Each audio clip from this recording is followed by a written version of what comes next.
तो अभी दोस्तों सेठ है, इनसे बात कर लेते हैं ताकि हमें रूबरू सब पता चल जाए। कैसे हो सर? सब बढ़िया है। हाँ अभी आपको गुजराती में बात करते हैं, ठीक है?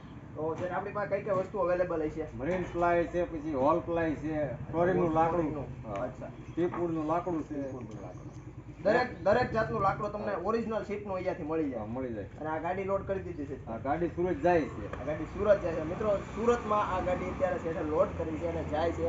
અને આટલો મોટો સ્ટોક લગભગ અલંગમાં જ નહીં, ગુજરાતમાં કોઈ પાસે નહીં હોય. પ્લાયનો ઓરિજિનલ શીપનો માલ તો આ તમારી પાસે એક પાસે અમે જોયો છે અત્યારે. અને પૈસામાં ભાવતાલમાં કઈ રીતનું હોય? વજન ફૂટ ઉપર હોય. 30 થી લઈને 60 સુધીનો માલ છે. 30 રૂપિયાથી લઈને 60 રૂપિયા સુધી વજન ઉપર આવે છે. વજન ઉપર. અચ્છા, વજન ઉપર આવે છે. પ્લાય પણ લાકડું પણ વજન ઉપર આવે છે. અને આમાં શીપમાં પ્લાય કઈ હોય છે? Waterproof marine. વોટરપ્રૂફ, બધી વોટરપ્રૂફ મરીન પ્લાય હોય છે. મરીન. અને જે લાકડું આવે છે શાક સીસમનું એવું કઈ હોય કે અલગ શીપનું જ હોય? શીપનું જ હોય. શીપનું અલગ જ વસ્તુ કઈક આવે. મતલબ શાક અને સીસમ કરતા પણ જે સારી વસ્તુ આવે છે એ શીપની વસ્તુ હોય છે. થેન્ક યુ સર, તમારો ખૂબ ખૂબ આભાર.